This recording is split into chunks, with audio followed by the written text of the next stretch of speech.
శ్రీ మహాగణాధిపతయే నమః. శ్రీమాత్రే నమః. మాచిరాజ్ భక్తి ప్రేక్షకులందరికీ నమస్కారం.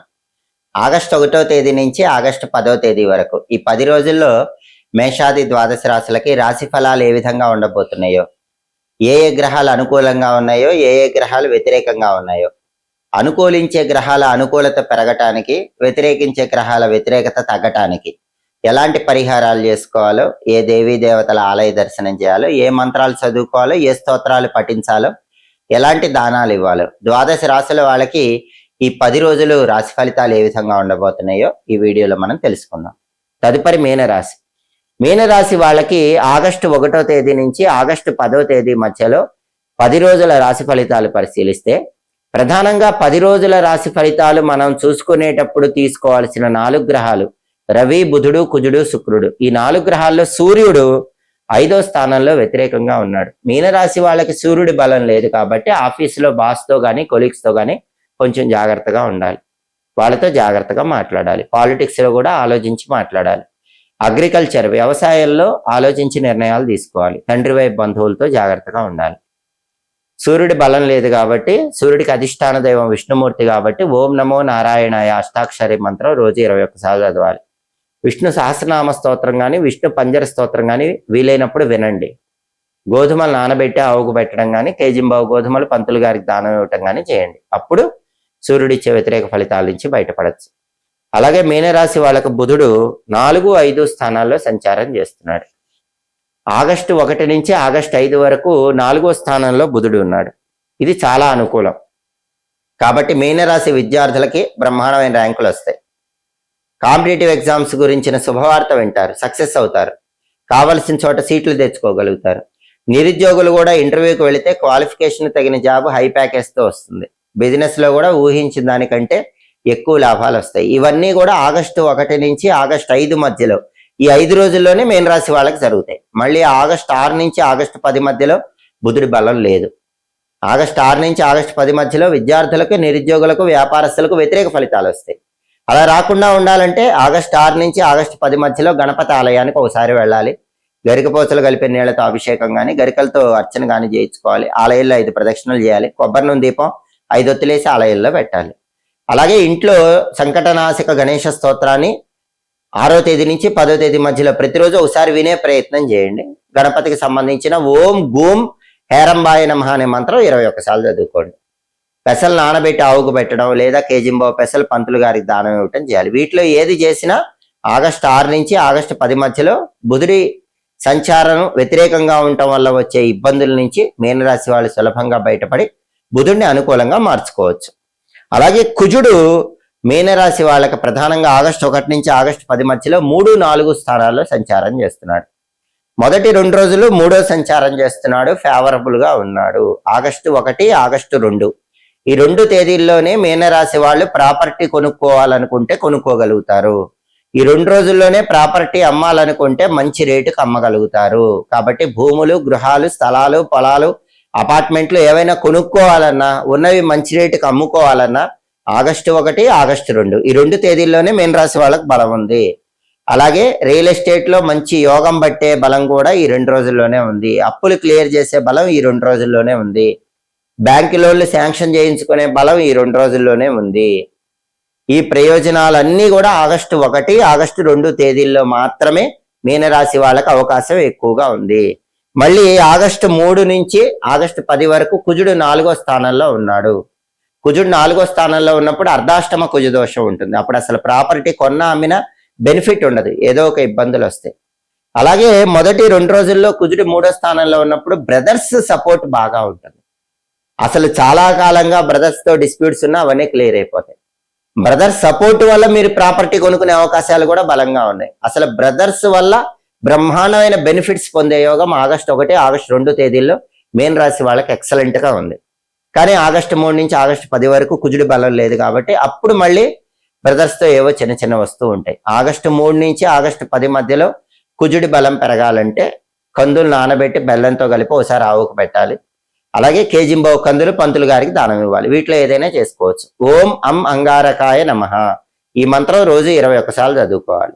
దీని కుజ మంత్రం, అంగారక మంత్రం అంటారు. దీనివల్ల కూడా కుజుడిచ్చే వ్యతిరేక ఫలితాల నుంచి బయటపడచ్చు.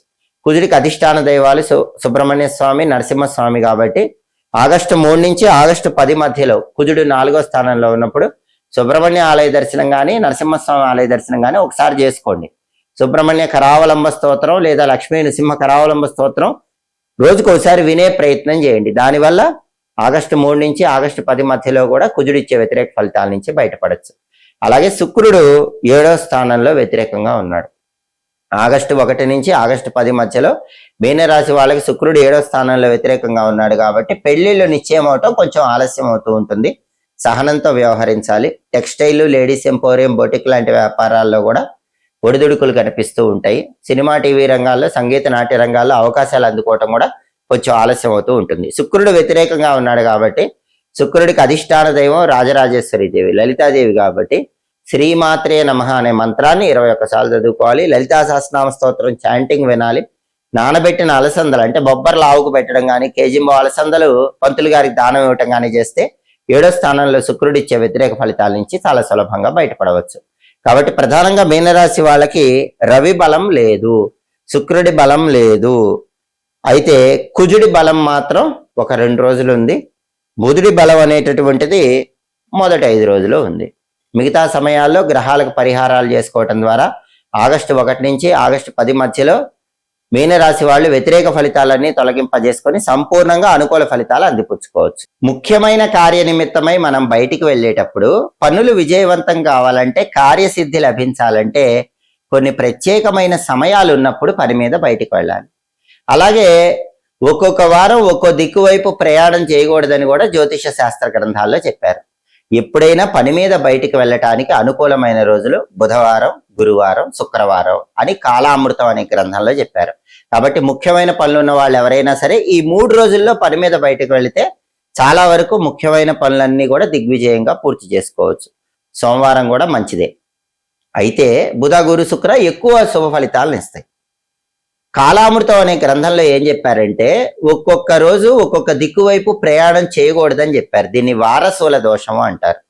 ఎవరైనా సోమవారము, శనివారము బయటికి వెళ్ళేటప్పుడు తూర్పు వైపు ప్రయాణం చేయకూడదు.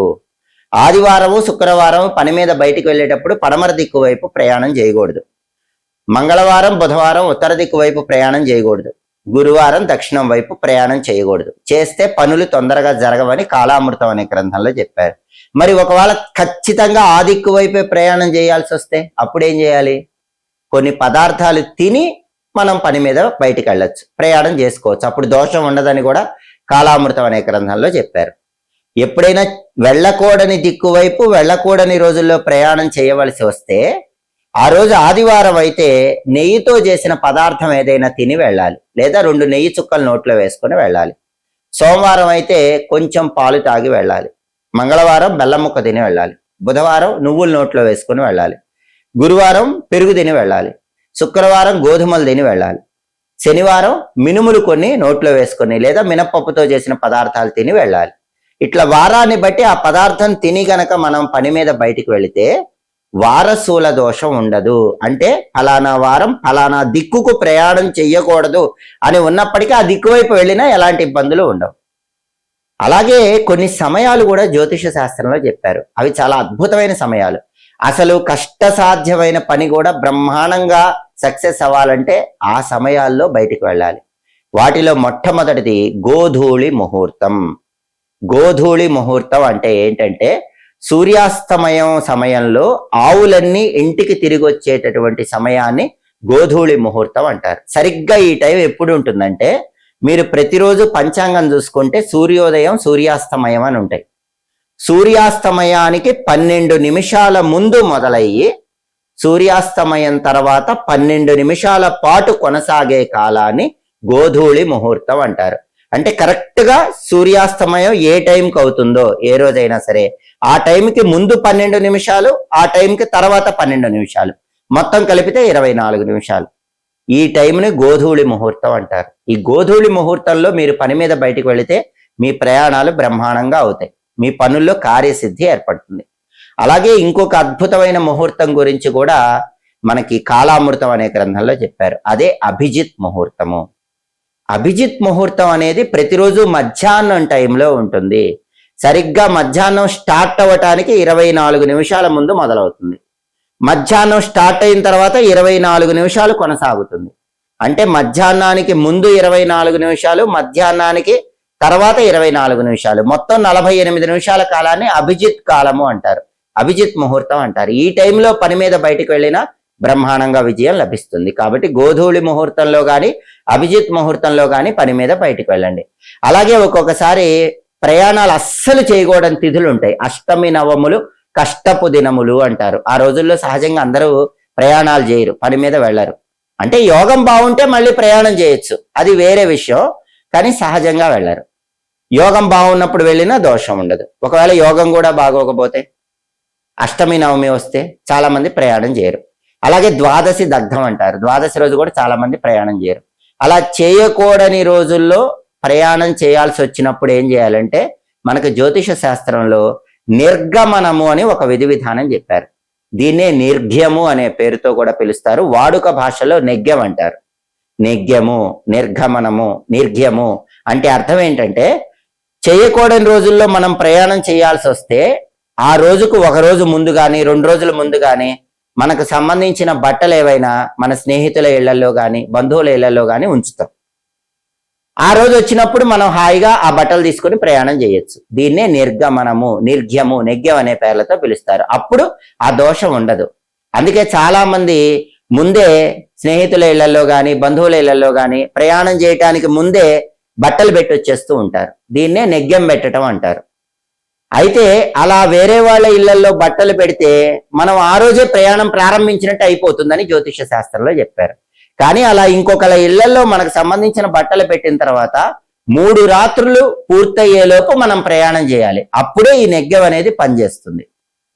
కేవలం బట్టలు మాత్రమే కాదు, మనకు సంబంధించిన వస్తువులు కొన్ని పెట్టచ్చని కూడా కాలామృతం అనే గ్రంథంలో చెప్పారు. కానీ చాలా మంది బట్టలే పెడతారు. ఆ వస్తువులు ఏంటంటే గొడుగు పెట్టుకోవచ్చు. మన గొడుగు తీసుకెళ్లి వాళ్ళ ఇంట్లో ఉంచినా కూడా మనం ప్రయాణం ప్రారంభించినట్టే అవుతుంది. మన ఇంట్లో బియ్యం కొన్ని తీసుకెళ్లి వాళ్ళ ఇంట్లో ఉంచినా కూడా మనం ప్రయాణం ప్రారంభించినట్లే అవుతుంది. కాబట్టి ఎవరైనా సరే పని మీద బయటకు వెళ్ళేటప్పుడు, ప్రయాణాలు చేసేటప్పుడు ఇలా గోధూళి ముహూర్తము అలాగే అభిజిత్ ముహూర్తం చూసుకోండి. ఇలా నెగ్గం పెట్టండి. అంటే చేయకూడని రోజులో ప్రయాణం చేయాల్సి వచ్చినప్పుడు ఆ రోజుకు ఒక 2 రోజుల ముందు లేదా ఒక రోజు ముందు మీ బట్టలు కానీ గొడుగు కానీ బియ్యం కానీ మీకు తెలిసిన వాళ్ళ ఇళ్లలో ఉంచండి. ఏ రోజు ప్రయాణం చేయాలో ఆ రోజు ప్రయాణం చేసినా మీరు ముందే ప్రయాణం చేసి వెళ్ళినట్టు అవుతుంది. అప్పుడు మీ పనులు సులభంగా పూర్తి చేసుకోవచ్చు. ఎప్పటికప్పుడు జ్యోతిష శాస్త్ర పరంగా గ్రహాల సంచారంలో వచ్చే మార్పులు తెలుసుకోవాలన్నా, దినఫలాలు తెలుసుకోవాలన్నా, 10 రోజుల ఫలితాలు తెలుసుకోవాలన్నా, మాస ఫలితాలు తెలుసుకోవాలన్నా మాచిరాజ భక్తి ఛానల్ తప్పకుండా చూడండి. మా వీడియోస్ మీకు నచ్చినట్లయితే మా ఛానల్ లైక్ చేయండి, కామెంట్ చేయండి. మా ఛానల్ వీడియోస్ 10 మంది మిత్రులకు షేర్ చేయండి. మా ఛానల్ సబ్స్క్రైబ్ చేసుకోండి. పక్కన ఉన్న బెల్ సింబల్ నొక్కటం మాత్రం మర్చిపోకండి. సర్వే జనాః సుఖినో భవంతు. స్వస్తి.